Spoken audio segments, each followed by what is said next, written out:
It's going to sound a bit weird. It's not a game that I normally really talk about, but it's Blood Bowl. So Blood Bowl has had a new season, basically a new edition, and they've suffered from the dreaded policy.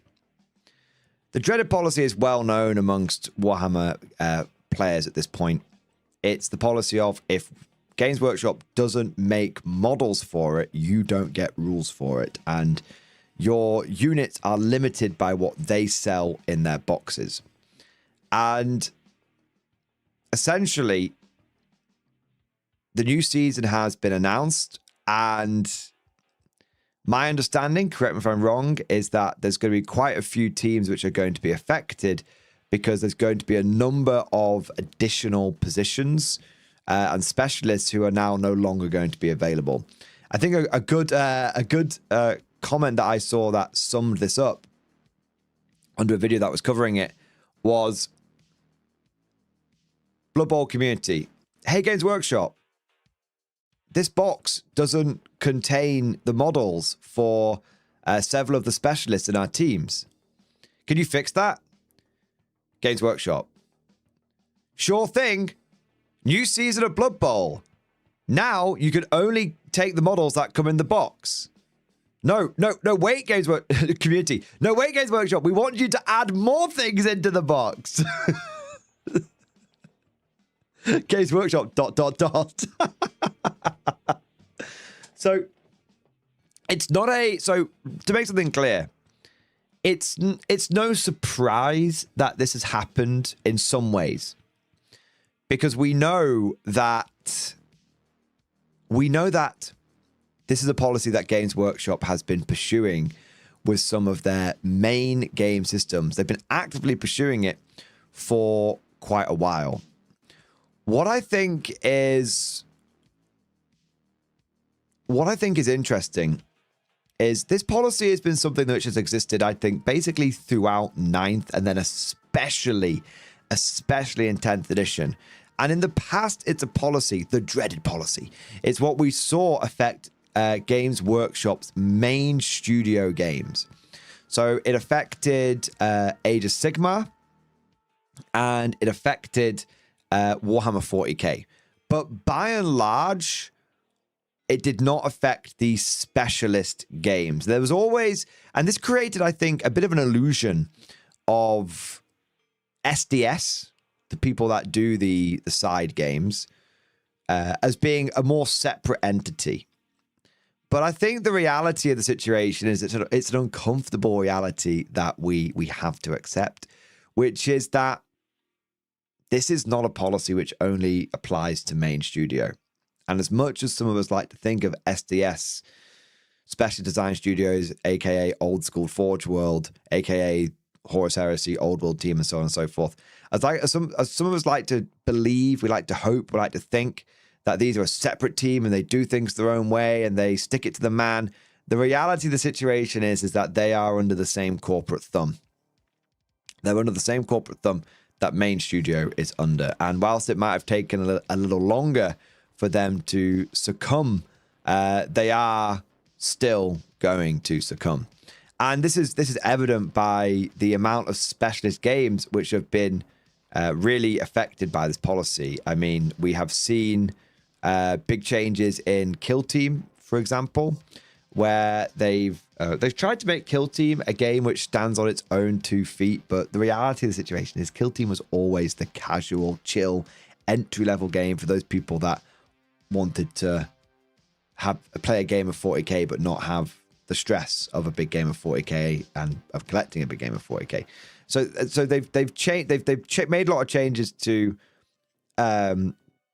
Kill Team, including the dreaded policy, and then you've had it applied to really quite niche games like Lord of the Rings strategy battle game, which was a very close-knit community, and it's caused all sorts of upheaval there.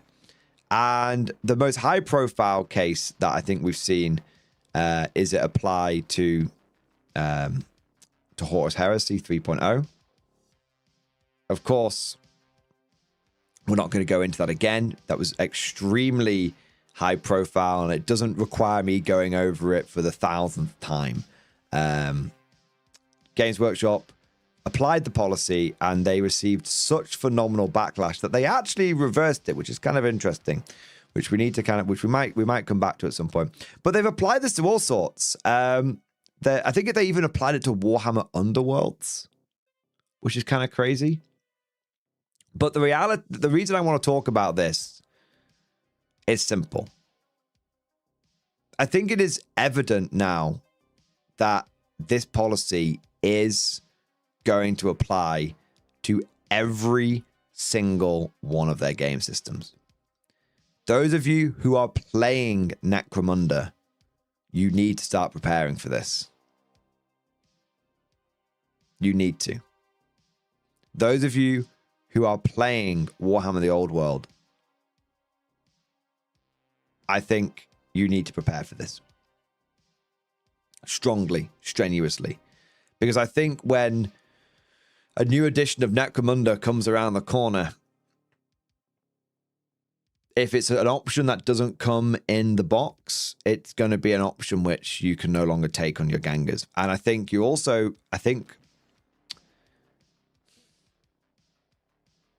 what's going to be quite difficult for Necromunda is there is going to be set loadouts. I mean, look at a lot of the way like 40k characters and 40k characters and Age of Sigmar characters have gone. They now just, that is the loadout they get. Look at things like Space Wolves, for example. That there's no weapon options. That's just what you get. And look at, and this even applies to Lord of the Rings, because you now have to take named characters with specific loadouts. So I think this is going to apply to Necromunda. And if your Necromunda boss in the Necromunda box that you buy, the instructions say it's going to come with, let's take like the Escher one, for example. It's going to come with like, I think it's like a bolter and a whip. Like that's what its fixed loadout's going to be. And you might be like, but wait, Mordian, they get upgrade kits. Think of the Necromunda upgrade kits. Yeah, well, you know what? Horus Heresy had upgrade kits. It didn't make a blind bit of difference. They sent all that shit to They sent all that shit to Legends. So I think if you're lucky, it'll continue as a Legends option. And considering that Necromunda has, as far as I'm aware, a relatively small, if non-existent tournament scene. I've never seen a Necromunda tournament in my life. They may exist, but I've never seen a Necromunda tournament in my life. Then I think, fortunately, you'll probably be able to survive. But I think it's something you're still going to have to be prepared for. And the big one for me personally is you're going to have to prepare for Old World. Because I don't think this is a case of if. Simon and I were chatting about this earlier. I don't think this is a case of if. I think this is a case of when. Is it going to be? And I think it's going to be next edition. Yeah. And Simon and I were thinking about some units that could be affected by this. Now, what's interesting is I'm not so sure if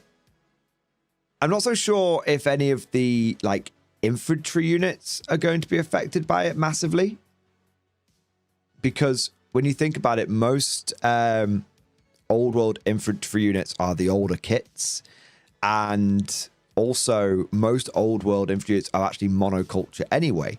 So you know that if you build all your orcs with double chopper, then they're going to have double chopper. Where I think this could be a big problem, and where this is where things get interesting, is in two places. The first one is characters. So characters in Warhammer the Old World are incredibly Build-A-Bear, incredibly customizable.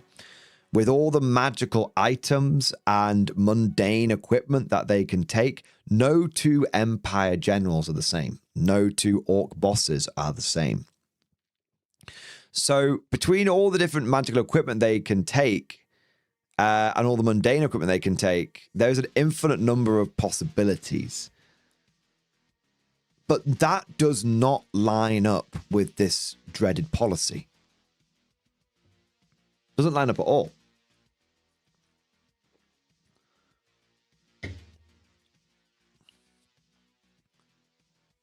Now, there's two ways that this could go. Games Workshop acknowledges that the dreaded policy does not work within this game system. I mean, they haven't acknowledged that with any of the other game systems. And I'm sure if you went to a Warhammer 40k player only 5 years ago and started pointing out to him all the models that in his collection would no longer be relevant and no longer exist, he probably wouldn't believe you. So it's one of those things where it's easy to say that'll never happen here, but if the grim reality and the lessons that have been learned, and, we're being objective, I'm not trying to be salty, but the grim reality and the lessons that have been learned over the last few years of playing Games Workshop games is it will happen to you. Now, Old World is going to change in a very, very fundamental way if suddenly characters get quite fixed loadouts. If Empire Generals, if suddenly Empire Generals go from having a smorgasbord of equipment, Empire Orc bosses, Chaos Lords go from a smorgasbord equipment to, well, let's have a look, for example.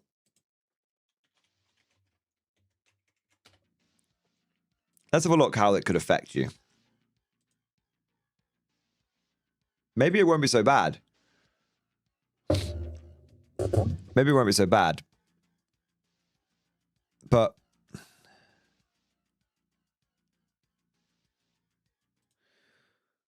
I'm looking through the Empire roster here, for example, and I can see we've got an engineer, we've got a captain of the Empire. You got some commanders of the Empire, general of the Empire. Some named characters. This looks a little bit better. It's made to intimidate the enemy. Looking through this, 1 minute. Let's just make sure we're not fucking ourselves. Of war. It's made to kill your enemy. Looking through this, for example, I do not see the ability to give an Empire General a handgun, for example. I do not see the ability to give an Empire General a bow so he can have the dragon bow. I do not see, there are Empire Generals with great weapons, but there's no Empire character with shields. And if we look at the Empire Engineer, for example, well, the only weapon that he has is the Hochland long rifle. So that would mean no more repeater handguns or repeater pistols, no more pigeon bombs, because as far as I can tell, there's no pigeon bombs on this guy. Yeah. This guy's loadout, if we were to apply 40k logic to him, then he would come equipped with a Hochland long rifle and maybe a brace of pistols and a handgun. They'd give him all these weapons, these different weapons. So you can have a Hochland long rifle and a handgun and a brace of pistols, which would be kind of interesting. But no more repeater handguns and stuff like that. That would be quite a big change. And maybe the thing is, if you apply, and here's the big thing, if you apply 40k logic to that situation, you can't just take him bare bones because he doesn't come bare bones. Think about it. So the ability to take a bare bones engineer to support your artillery goes away, which is a big change. Looking at commanders of the Empire, There's only one man and my understanding of these kits is that you would only be able to equip this Commander of the Empire with a great weapon, because that's what he's armed with. Do you see what I mean? There's some quite big changes that this could affect. And you've also got the fact that you would have, again, if you apply 40k dreaded policy logic, the Grand Master of the Knights Panther would then come with this set loadout, which would be shield and some kind of magical sword. Do you know what I mean? Some kind of magical sword. So yeah, you're being a bit pedantic in this case. I actually don't think I am. I think I'm just being unemotional about it. But I actually don't think I am being pedantic. Because look at what's happened with Warhammer 40k.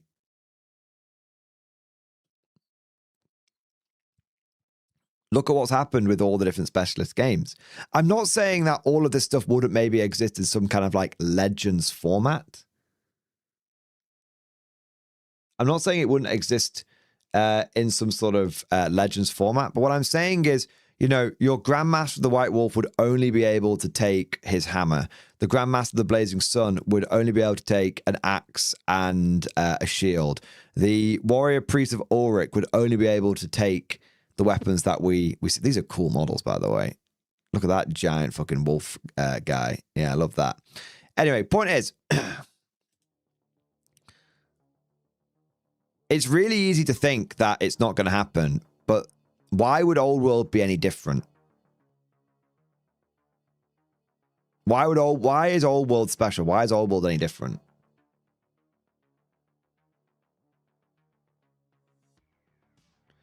And I think the problem, the issue that I'm trying to point out here is more than any other game, Old World is, I mean, look at what happened with Horus Heresy, but I would say even more so than Horus Heresy due to fucking magical items.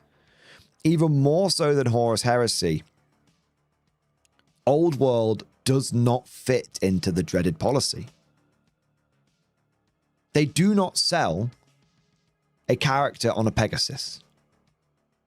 So as per the dreaded policy, every single person who has an Empire Mage on a Pegasus is going to lose that. Every single one. And you can go, and this is just one faction, and that's quite a common thing. Looking at Dwarven map, people are saying, look at Dwarves. Yeah, this would absolutely wreck Dwarves. Dwarves are... this would absolutely wreck Dwarves. Dwarves are all about being able to customize your weapons with runes. Well, how is that going to fit in the dreaded policy? It can't. How it would happen is Dwarf Thanes. Think of what would happen if you translated a Dwarf Thane into Warhammer 40k. He would come with a fixed ability. A fixed rune ability. So the point I'm trying to make here, and there are a few examples of, if you look at Grand Cathay, for example, a lot of their stuff is a little bit more limited. But I think Grand Cathay is just missing half their units, frankly. So the point I'm trying to make with this is Old World just doesn't work with this policy. Magicizers are no different to enhancements, surely.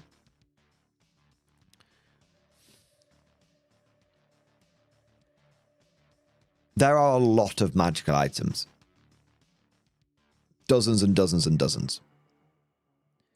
If it ends up being that you... I mean, what did they do with Horus Heresy Warlord traits? They got rid of them all. What did they do with Horus Heresy relics? They got rid of them all. It's unthinkable. If you had said to someone who played Horus Heresy 2.0 that they were going to get rid of all your Warlord traits and all your relics, You wouldn't believe it. And then Horseheads 3.0 happened. That's exactly what happened. There's Serie A, take the Brett Lord. You could always give him a lance, even though the model doesn't have one. No, that's exactly what I'm saying, though, isn't it? The old world was designed with the old mentality, but what's going to happen to that guy if you can't give him a lance anymore because the model doesn't come with one? He's going to lose the lance. So my big question is, how is the dreaded policy going to affect Warhammer the Old World? And if Warhammer the Old World gets an exception, then that's going to be very, that's going to be very, very interesting. Now, so the first thing is, how does the dreaded policy work with magical items? It's a very difficult on the surface, it looks like a really difficult square to circle. But the reality is that we've seen Games Workshop approach to this, and it's very brutal. They just remove things. They absolutely remove things. The other thing that's really interesting, though, but there's something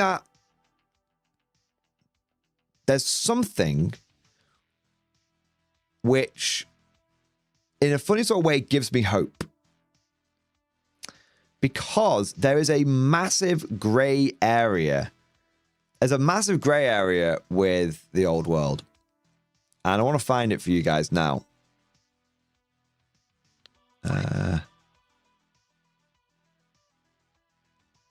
may need to... it might take me a second to find it. Okay, yeah, give me one moment. 1 minute. Is it here?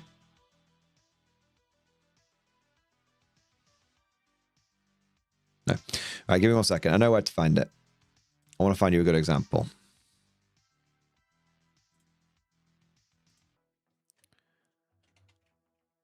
Oh, no shit, that's the wrong one. Sorry.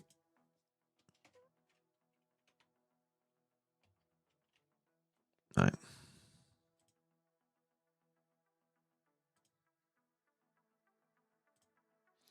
So, the example I want to give you guys is there's a whole thing in Warhammer the Old World basically around designer's notes. So if you look here, representing this character in your games, Renegade Lords offer the ideal opportunity to be creative, allowing players to combine parts from multiple kits in order to represent heroes and villains from all corners of the world.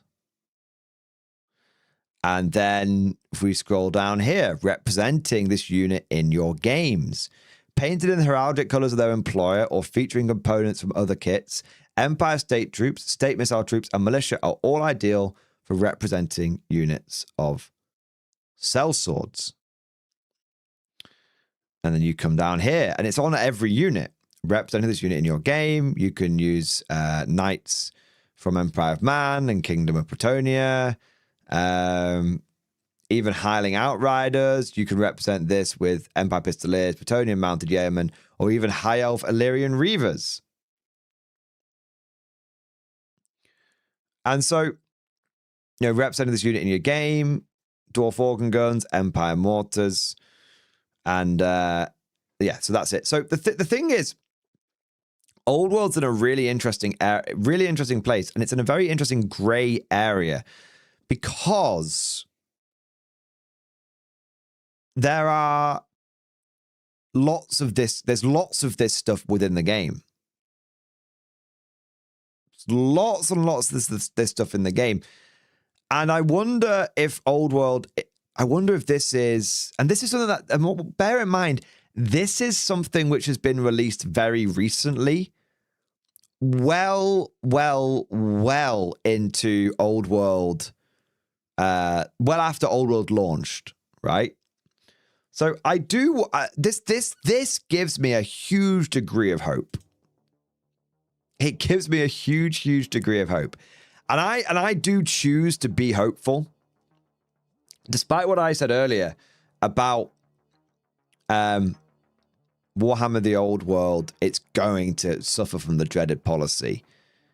When I look at how this game has been designed and how this game has continued to evolve over time,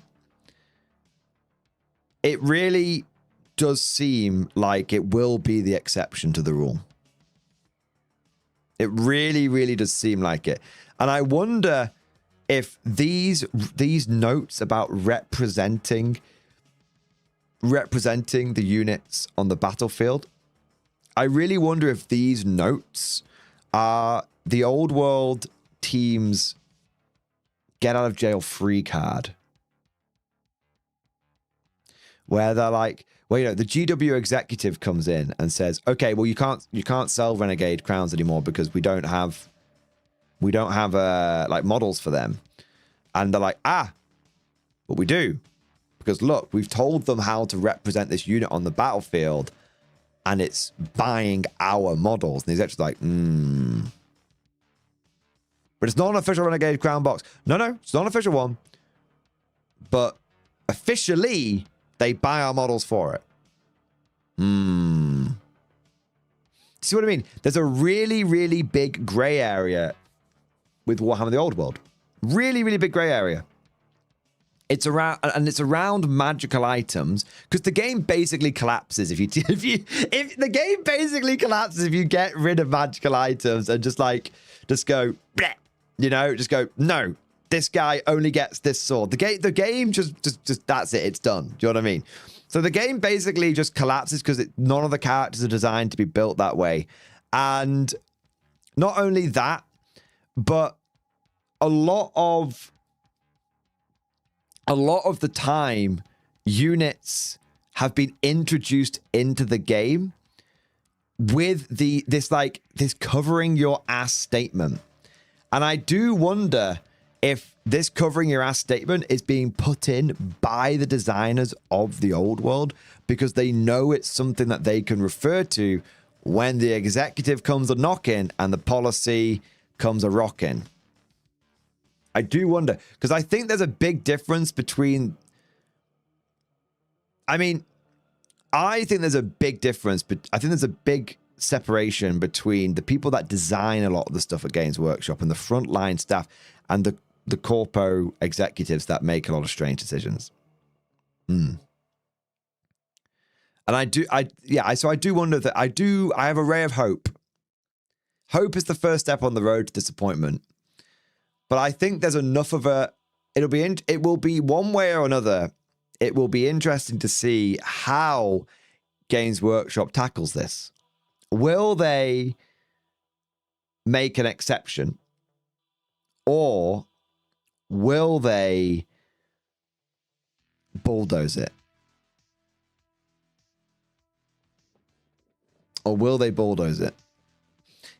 The tricky one is,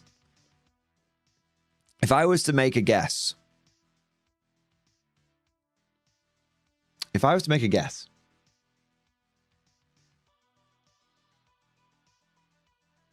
my cynicism is saying they'll bulldoze.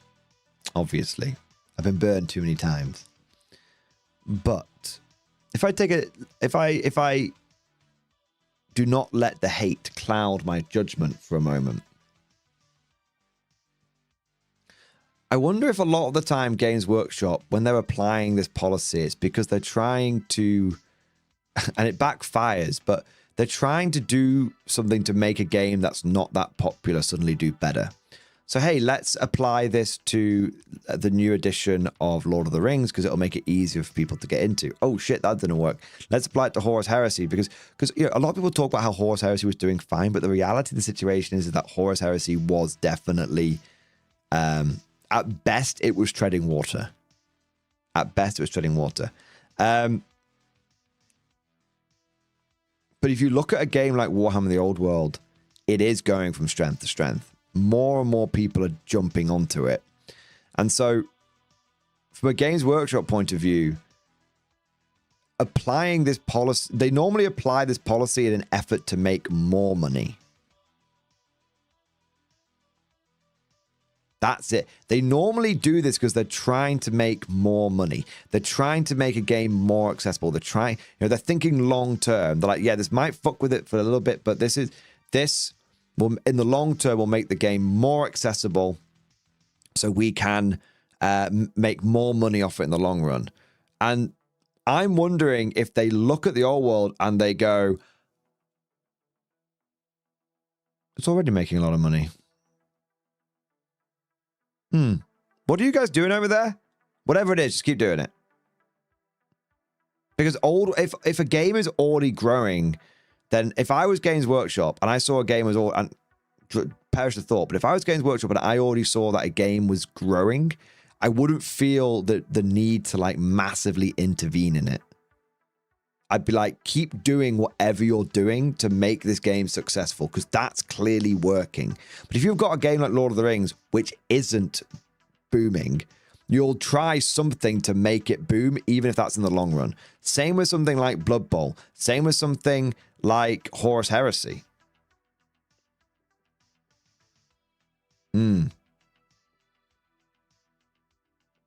So perhaps the reason Old World will be an exception is because it's already successful and it's already making money. Maybe. Maybe. We will see. But of course, all of this is just like my opinion, man. Let me know what you guys think down in the comment section below. One thing I will say, re Old World and things like Renegade Crowns. If you're planning on making a Renegade Crowns army, you definitely need to have a backup, because at the end of the day, I've been playing Warhammer for a long time, and there's been loads of armies like Renegade Crowns that have come and gone over the course of history, and they do only tend to be something that survives for an edition. So you just kind of enjoy them while you can, but when the new edition comes along, you sort of accept that they're going to go away, which is why like I'm just using Empire models to represent the Renegade Crowns, but knowing that the Renegade Crowns at some point are probably going to go away, and then I can just go back to using them as Empire. I hope that doesn't happen, but this is something that's been the case forever with Games Workshop. I mean, look at like Lost and the Damned in like 3rd edition. Yeah, they look at Lost and the 3rd edition, or look at how you used to be able to take standalone Cajun armies in 9th edition with the Octarius book. The Games Workshop has no issue with basically releasing a niche army that's only designed to burn bright, burn fast, and then, you know, basically die when the new edition comes along, which is a shame. But yeah, it's designed as more of a flavor injection than anything else, and I suspect that'll probably happen with Renegade Crowns. But I'm going to enjoy my time with it, and I'm going to enjoy it while it lasts, knowing that at some point, knowing that Empire will still, you know, be here in the long run. Yeah. So there you go.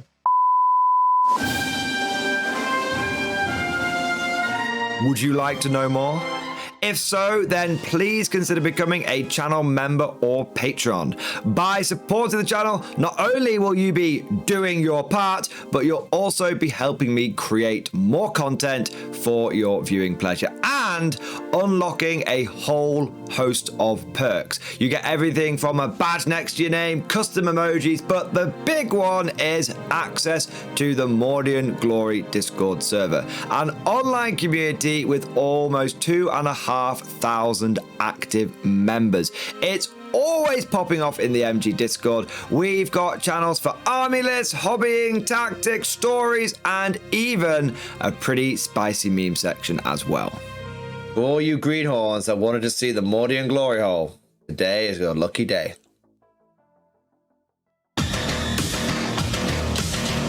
And joking aside, I do want to say a massive thank you to all of the current channel members and patrons. You guys are amazing. Truly the lifeblood of the channel. I could not do Mordian Glory full-time without the incredible and generous support of my members. So thank you guys so much. And last but certainly not least, I want to say a personal thank you to all of my top tier Patreons. These are the War Masters, the people who have truly gone above and beyond the call of duty. So a heartfelt thank you to Redfield, 32, Jurgens, Miasma, Try Again, Bragg, RJ, Scorpion, Bonbon Vert, Lord Pryor, Nicholas Walsh, John Stubbs, Guardian, Varney, Sword, Fish Trombone, Picklock the Forged. Seriously guys, thank you from the bottom of my heart. Your support is incredible and it makes a huge difference. Thank you so much. That's all for now. Hope you've all enjoyed today's video, and of course, as always, see you guys next time.